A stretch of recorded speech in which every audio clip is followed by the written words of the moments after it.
우리 대표팀의 공격력이라면 호주를 상대로 뭐 2골 정도는 충분히 넣을 수 있다고 생각하기 때문에 수비가 버텨준다고 한다면 뭐 혹은 실점하지 않으면 최고겠지만 혹은 한 골 정도로만 버텨줘도 우리 팀이 호주를 이기고 4강에 갈 수 있는 확률이 아주 높다고 생각합니다.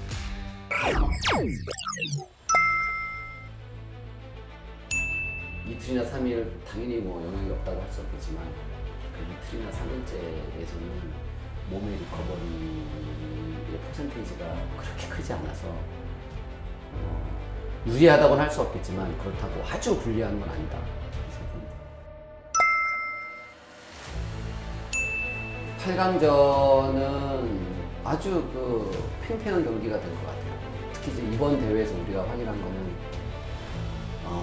아시아 축구의 평균, 신호탄을 쏘아올리는 대회였다고 저는 생각을 하는데 모든 경기가 약팀과 강팀의 간격이 사라져버리는 그런 상태에서 지금 경기가 진행되고 있고 그런 분위기거든요. 그래서 특히 이제 뭐 강팀이라고 평가받는 대한민국과 호주와의 경기는 경기 내용 면에서 사우디전처럼 팽팽하게 50대 50으로 갈 가능성이 상당히 높다고 생각하고 결국은 이런 그 박빙의 경기는 누군가 한 번의 찬스가 왔을 때 그 찬스를 골로 연결시키는 그리고 상대가 잘해서 득점을 하는 건 어쩔 수 없지만 우리의 실수로 상대에게 득점 기회를 주지 않는 것 그 다음에 어떤 개인의 실수, 개인의 집중 그 다음에 심판의 어떤 작은 실수나 쉽슬의 어떤 분위기 이런 것들이 경기에 영향을 주기 때문에 모든 것들을 다 대비하면서 보는 겁니다.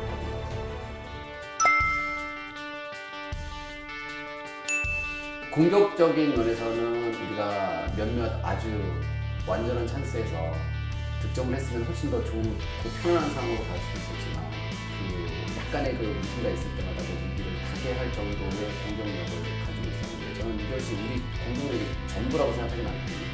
그래서 오히려 8강, 4강 결승을 가는 것으로 저는 우리가 갖고 있는 진짜 공격력이 빛을 발할 거라고 생각하고 우리가 만들어냈던 찬스에 비해서 많은 득점을 하지는 못했던 것 같아요. 그런데 아마 8강, 4강 결승에서는 훨씬 더 안정감 있는 상태에서 지난 4경기보다는 조금 더 분위기 좋은 득점을 좀 더 많은 득점을 할 거라고 기대하고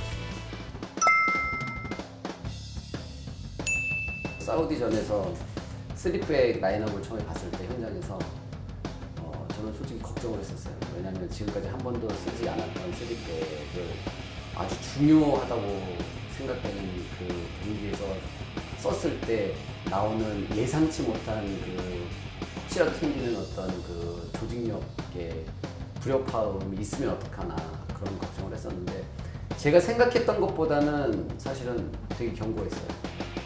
물론 우리가 이제 3백을 쓰고 양쪽 윙백을 배치했기 때문에 우리가 공격 시 숫자적으로 한 명이 좀 부족해서 상대적으로 더 파상적인 공격을 하지는 못했지만 수비적인 면만 보면 3백의 선택은 제가 생각했던 것보다는 상당히 안정적이었고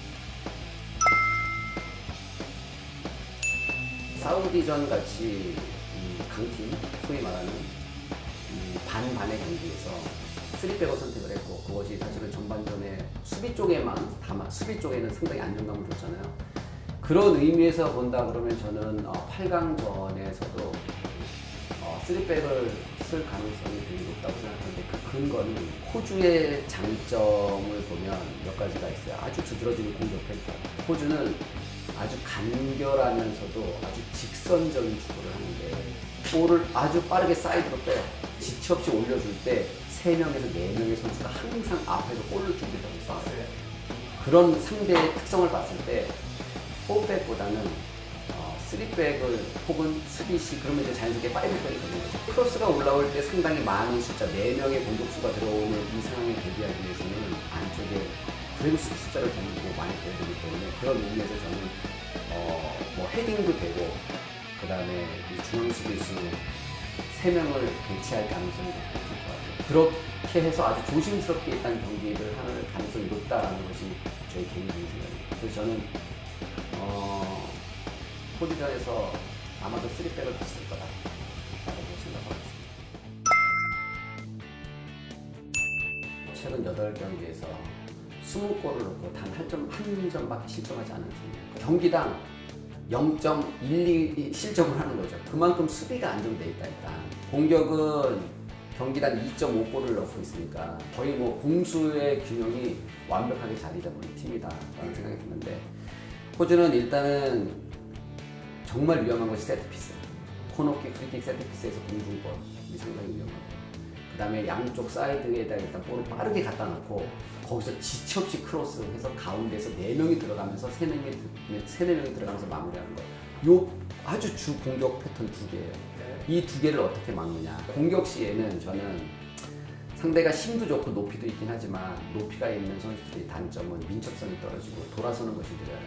그렇기 때문에 양쪽 사이드에서는 정말 과감한 돌파를 통해서 파울을 얻어내고, 그 다음에 실제로 돌파를 해서 크로스가 절대 높으면 안 되고, 호주 같은 팀은 깊숙이 들어가서 컷백 혹은 크로스가 땅볼로 올라오거나 허리춤 쪽으로 올라와서 상대적으로 민첩성이 느린 상대가 볼 처리하는 것에 상당히 곤란할 수 있는 그런 볼을 공격수들이 놔줘야 된다라고 생각하고 있습니다.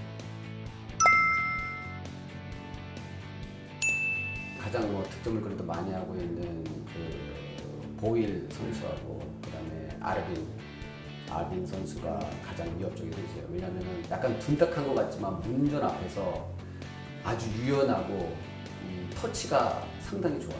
그 다음에 골을 넣을 수 있는 항상 그 준비를 하고 있는 선수들이기 때문에 그 2명의 선수에게 볼이 투입되지 않게 만드는 것이 제가 볼 때는 가장 중요한 것 같은데,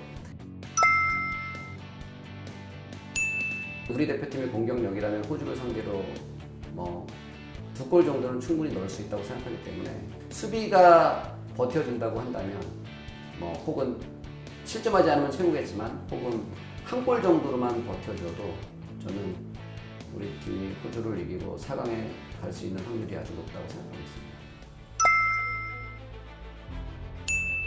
여전히 저는 뭐 한국하고 일본이 가장 강력한 우승 후보고 결승전에서 만날 가능성이 가장 높다고 생각하는데, 우리가 위협감을 느낄 정도로 아시아 축구의 갭이 좁아지고 있다.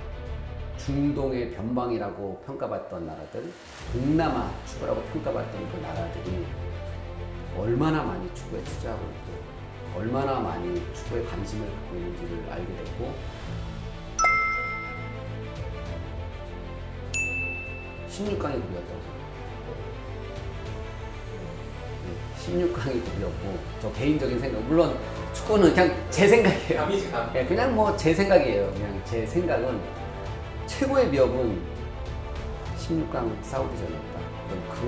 그걸 넘었기 때문에 기본적으로 저는 호주는 사우디전보다는 수월할 것이라고 생각하고 있습니다. 상승이라고 그러나요, 그걸? 제가 볼 때 호주하고 한국하고 딱 붙었을 때 한국 선수들이 중동학이나 이제 다른 팀하고 붙었을 때보다는 훨씬 더 공간을 가지고 한국다운 축구를 하기에는 오히려 저는 호주가 더 좋다고 생각합니다. 타레미가 퇴장 안 다녔어도 일본하고 이란과의 경기는 저는 일본이 디테일에서 저는 결국은 한국과 일본이 그래도 조금 더 앞서 있고 결승에서 두 팀이 만날 가능성이 있다라고 생각하고 있습니다.